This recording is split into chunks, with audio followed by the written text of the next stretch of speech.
दोस्तों, अपना ज्ञान और बढ़ाने के लिए चैनल को सब्सक्राइब जरूर करें। जय श्री हरि विष्णु, जय महालक्ष्मी। दोस्तों, 23 नवंबर 2023 गुरुवार के दिन करीब 400 वर्षों बाद एक दिव्य और दुर्लभ संयोग बनने जा रहा है, क्योंकि इस दिन सभी एकादशियों में से सबसे बड़ी एकादशी देवउठनी एकादशी पड़ने जा रही है। दोस्तों, ये एकादशी गुरुवार के दिन पड़ रही है, जिसकी वजह से इस दिन 3 बड़े योगों का निर्माण हो रहा है, जो कि हैं धन लक्ष्मी योग, अमृत सिद्धि योग और गजकेसरी योग। दोस्तों, इन 3 योगों के निर्माण की वजह से इस एकादशी पर भगवान विष्णु और मां लक्ष्मी की असीम कृपा बरसने वाली है।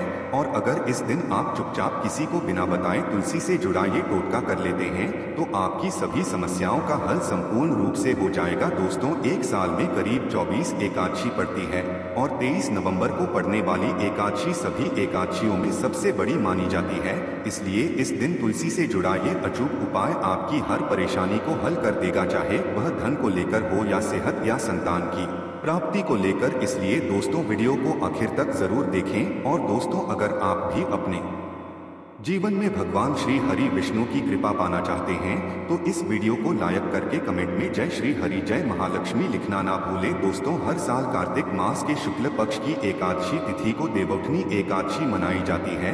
देवउठनी एकादशी का दिन श्री हरि विष्णु को समर्पित है। इस दिन जगत के पालनहार श्री हरि विष्णु अपनी 4 महीने की योग निद्रा से जागते हैं। इसके बाद से ही सभी मांगलिक कार्य आरंभ हो जाते हैं। इसके अलावा देवउठनी एकादशी भगवान विष्णु को प्रसन्न करने के लिए भी बेहद उत्तम मानी जाती है। इस दिन भगवान विष्णु को प्रसन्न करने के लिए कुछ लोग व्रत रखते हैं और पूजा करते हैं। इस दिन सच्ची श्रद्धा और भक्तिभाव से भगवान विष्णु की पूजा करने से सभी मनोकामनाएं पूर्ण होती है।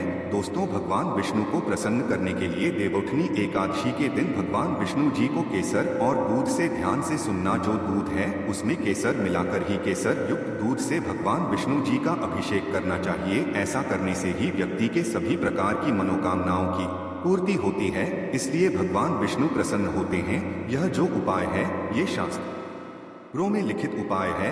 यह बहुत ही प्रभावी और चमत्कारी उपाय है। चाहे कोई भी विशेष प्रकार की मनोकामना हो और वह मनोकामना आपके लंबे समय से पूर्ण नहीं हो पा रही है, तो उपाय करने से मनोकामना पूर्ण हो जाती है।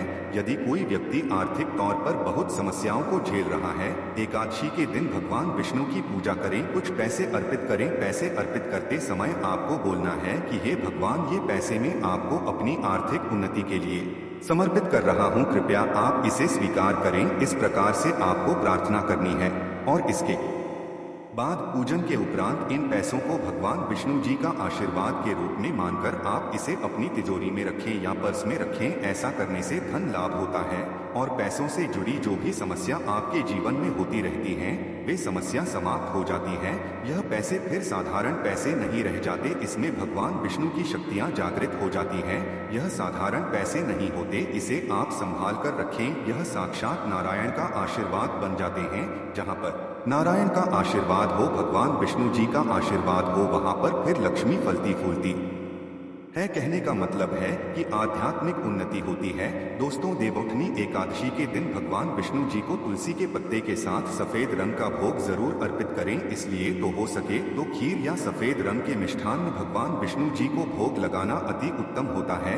ऐसा करने से धन में वृद्धि होती है, क्योंकि जो माता लक्ष्मी है, ये सफेद वस्तु की तरह बहुत जल्दी आकर्षित होती है। खासकर माता लक्ष्मी को खीर बहुत प्रिय है। सफेद रंग के दूध से बने मिष्ठान होते हैं, वो माता रानी को बहुत प्रिय है। तो अगर आप भगवान विष्णु जी को चढ़ाते हैं, तो इससे मां लक्ष्मी आपके घर में स्वयं ही बिना कुछ बोले ही आ जाती है और आपके घर की आर्थिक परेशानियों को दूर करती है और भगवान विष्णु भी प्रसन्न होते हैं। दोस्तों, हम कई बार आप लोगों को बता चुके हैं कि धन देने का अधिकार माता लक्ष्मी को है, अर्थात माता लक्ष्मी केवल धन देती है, लेकिन किसकी किस्मत में कितना धन देना है, ये काम भगवान विष्णु जी करते हैं। क्योंकि भगवान विष्णु जी को पालनहार कहा जाता है। संसार के जितने भी जीव जंतु हैं, सबका पालन करने का दायित्व रखा है भगवान विष्णु जी ने। तो भगवान विष्णु जी किसके कर्मों में कितना धन देना है, यह निर्णय लेते हैं। इसलिए भगवान विष्णु को जितना ज्यादा हो सके देवउठनी एकादशी के दिन प्रसन्न करने का प्रयास करें। देवउठनी एकादशी के दिन घर के नजदीक बने जो मंदिर हैं भगवान विष्णु जी का, अगर कहा जाए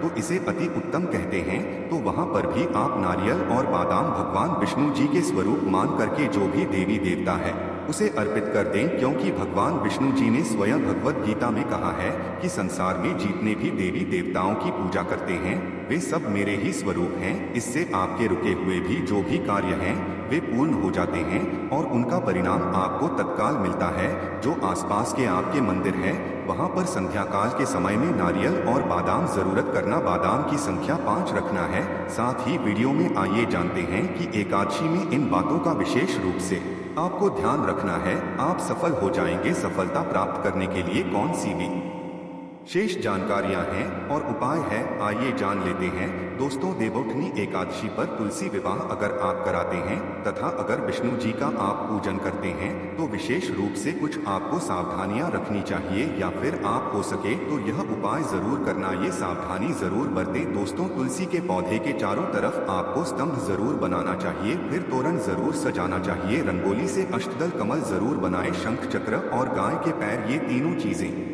जरूर बनानी चाहिए। ऐसा माना जाता है कि इस दिन शंख चक्र और गाय के पैर बनाए जाते हैं तो उसे से घर में भगवान नारायण तथा माता लक्ष्मी अस्थायी रूप से वास करती है।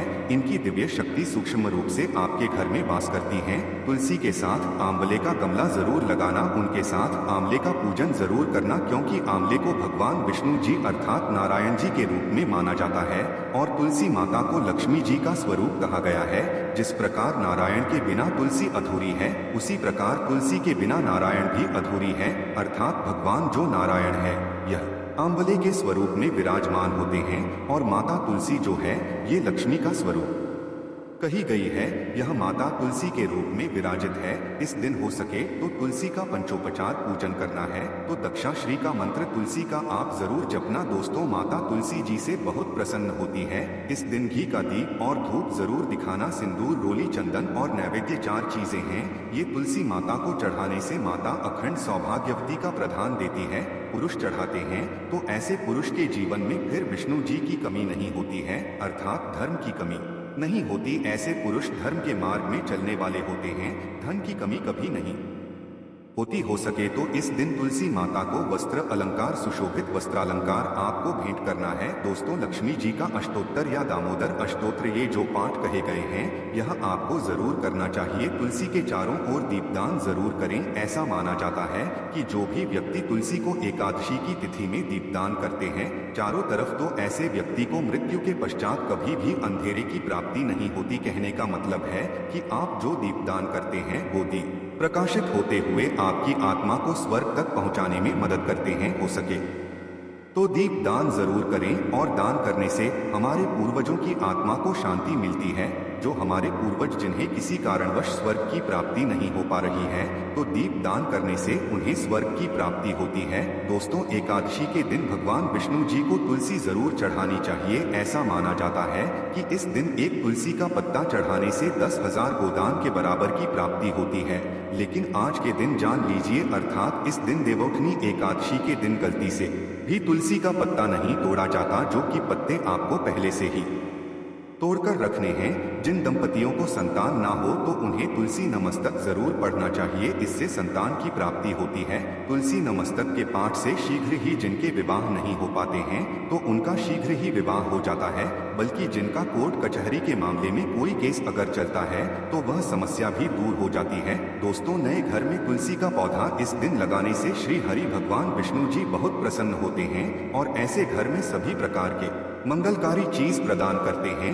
नौकरी पाने के लिए, कारोबार में तरक्की के लिए, या फिर हो सके तो अपने जीवन में उन्नति के लिए तुलसी का पौधा पीले कपड़े में बांधकर ऑफिस या दुकान के आसपास में जरूर रखें। इससे आपको नौकरी में, कारोबार में भी प्रमोशन मिलेगा, आपको हर कार्य में तरक्की मिलेगी। आप अपने घर में भी यह कार्य कर सकते हैं। तो दोस्तों, ये थे तुलसी से जुड़े कुछ उपाय जो आपको इस एकादशी पर जरूर करने चाहिए। वहीं दोस्तों में इस दिन भगवान विष्णु को प्रसन्न करने के लिए यदि विशेष उपाय किए जाएं तो विशेष फल मिलता है और साधक की मनोकामनाएं पूरी हो सकती है।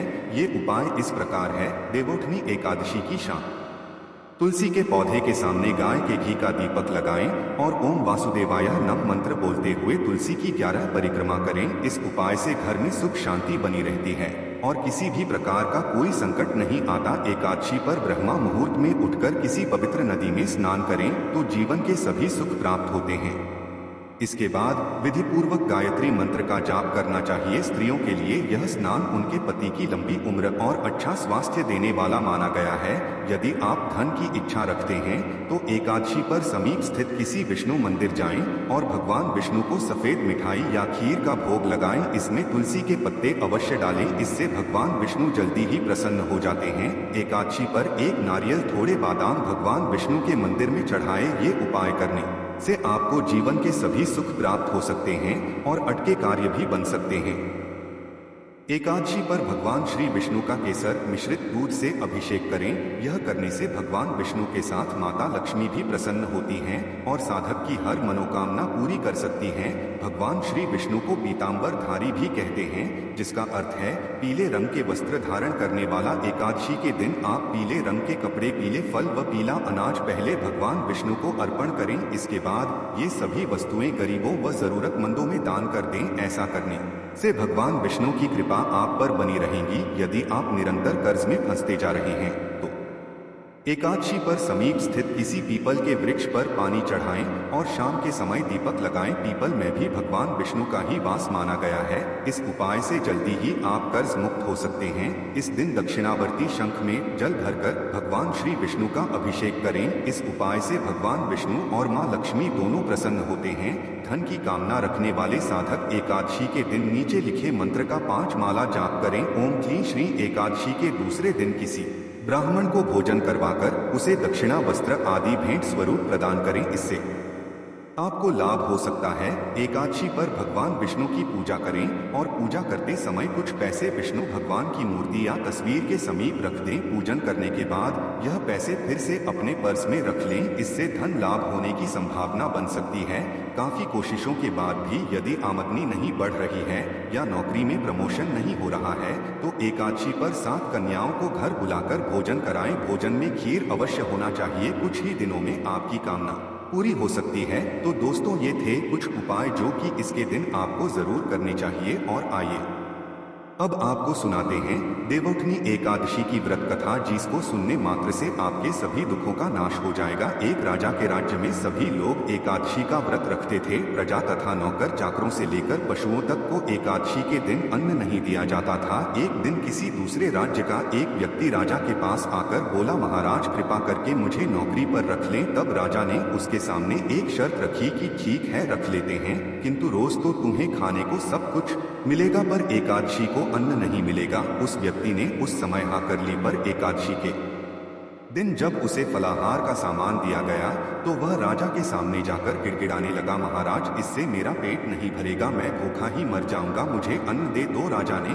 उसे शर्त की बात याद दिलाई पर वह अन्न छोड़ने को राजी नहीं हुआ। तब राजा ने उसे आटा, दाल, चावल आदि दिए। वह नित्य की तरह नदी पर पहुंचा और स्नान कर भोजन पकाने लगा। जब भोजन बन गया तो वह भगवान को बुलवाने लगा, आओ भगवान भोजन तैयार है। उसके बुलवाने पर पीतांबर धारण किए भगवान चतुर्भुज रूप में आ पहुंचे तथा प्रेम से उसके साथ भोजन करने लगे। भोजनादि करके भगवान अंतर ध्यान हो गए तथा वह अपने काम पर चला गया। 15 दिन बाद अगली एकादशी को वह राजा से कहने लगा कि महाराज मुझे दुगुना सामान दीजिए। उस दिन तो मैं भूखा ही रह गया। राजा ने कारण पूछा तो उसने बताया कि हमारे साथ भगवान भी खाते हैं, इसीलिए हम दोनों के लिए यह सामान पूरा नहीं होता। यह सुनकर राजा को बड़ा आश्चर्य हुआ। वह बोला, मैं नहीं मान सकता कि भगवान तुम्हारे साथ खाते हैं। मैं तो इतना व्रत रखता हूँ, पूजा करता हूँ, पर भगवान ने मुझे कभी दर्शन नहीं दिए। राजा की बात सुनकर वह बोला, महाराज यदि विश्वास ना हो तो साथ चलकर देख लें।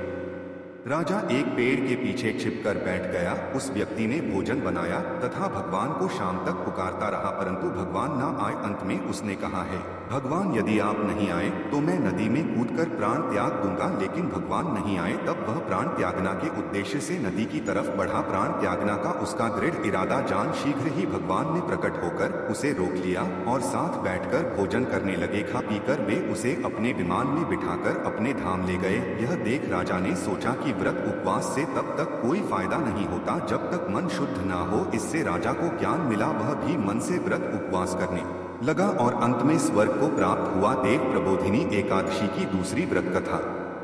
एक राजा था, उसके राज्य में प्रजा सुखी थी। एकादशी को कोई भी अन्न नहीं बेचता था, सभी फलाहार करते थे। एक बार भगवान ने राजा की परीक्षा लेनी चाहिए। भगवान ने एक सुंदरी का रूप धारण किया तथा सड़क पर बैठ गए। तभी राजा उधर से निकला और सुंदरी को देख चकित रह गया। उसने पूछा, हे सुंदरी, तुम कौन हो और इस तरह यहाँ क्यों बैठी हो? तब सुंदर स्त्री बने भगवान बोले, मैं निराश्रिता हूँ, नगर में मेरा कोई जाना पहचाना नहीं है, किससे सहायता मांगू?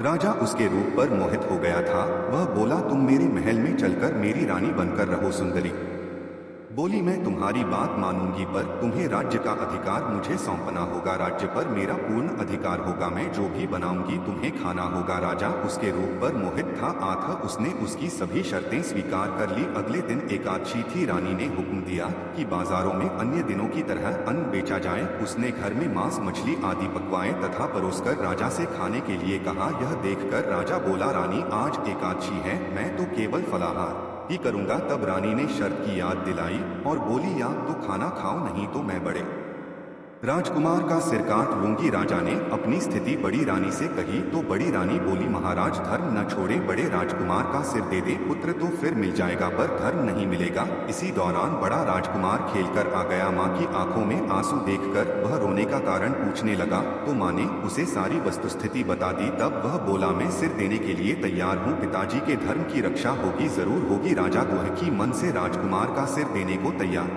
हुआ तो रानी के रूप से भगवान विष्णु ने प्रकट होकर असली बात बताई। राजन, तुम इस कठिन परीक्षा में पास हुए। भगवान ने प्रसन्न मन से राजा से वर मांगने को कहा तो राजा बोला, आपका दिया सब कुछ है, हमारा उद्धार करें। उसी समय वहां एक विमान उतरा। राजा ने अपना राज्य पुत्र को सौंप दिया और विमान में बैठकर परम धाम को चला गया। देवउठनी एकादशी की एक प्रमुख कथा शंखासुर नामक राक्षस की है। शंखासुर ने तीनों लोगों में बहुत ही उत्पात मचाया हुआ था। तब सभी देवताओं के आग्रह करने पर भगवान विष्णु ने उस राक्षस से युद्ध किया और यह युद्ध कई वर्षों तक चला। युद्ध में वह असुर मारा गया और इसके बाद भगवान विष्णु राम करने चले गए। कार्तिक शुक्ल एकादशी के दिन भगवान विष्णु की निद्रा टूटी थी और सभी देवताओं ने भगवान विष्णु की पूजा की थी। शिव महापुराण के अनुसार पौराणिक समय में दैत्यों का राजा दंभ हुआ करता था। वह बहुत बड़ा विष्णु भक्त था। कई सालों तक उसके यहाँ संतान नहीं होने के कारण उसने शुक्राचार्य को अपना गुरु बनाकर उनसे श्री कृष्ण मंत्र प्राप्त किया। यह मंत्र प्राप्त करके उसने पुष्कर सरोवर में घोर तपस्या की। भगवान विष्णु उसकी तपस्या से प्रसन्न हुए और उसे संतान प्राप्ति का वरदान दे दिया। भगवान विष्णु के वरदान से राजा दंभ के यहाँ एक पुत्र में जन्म लिया। इस पुत्र का नाम शंखचूड़ रखा गया। बड़ा होकर शंखचूड़ ने ब्रह्मा जी को प्रसन्न करने के लिए पुष्कर में घोर तपस्या की। उसकी तपस्या से प्रसन्न होकर ब्रह्मा जी ने उसे वरदान मांगने को कहा। तब शंखचूड़ ने वरदान मांगा कि वह हमेशा अजर अमर रहे व कोई भी देवता उसे नहीं मार पाए। ब्रह्मा जी ने उसे यह वरदान दे दिया और कहा कि वह बद्रीवन जाकर धर्मध्वज की पुत्री तुलसी जो तपस्या कर रही है उससे विवाह कर ले। शंखचूड़ ने वैसा ही किया और तुलसी के साथ विवाह के बाद सुखपूर्वक रहने लगा। उसने अपने बल से देवताओं, असुरों, दानवों, राक्षसों, गंधर्वों, नागों, किन्नरों, मनुष्यों तथा त्रिलोकी के सभी प्राणियों पर विजय प्राप्त कर ली। वह भगवान श्री कृष्ण का परम भक्त था। शंखचूड़ के अत्याचारों से सभी देवता परेशान होकर ब्रह्मा जी के पास गए और ब्रह्मा जी उन्हें भगवान विष्णु के पास ले गए। भगवान विष्णु ने कहा कि शंखचूड़ की मृत्यु भगवान शिव के त्रिशूल से ही होगी, आता है आप उनके पास जाएं। भगवान शिव ने चित्ररथ नामक गण को अपना दूत बनाकर शंखचूड़ के पास भेजा। चित्ररथ ने शंखचूड़ को समझाया कि वह देवताओं को उनका राज्य लौटा दे, परंतु शंखचूड़ ने मना कर दिया और कहा कि वह महेश्वर से युद्ध करना चाहता है।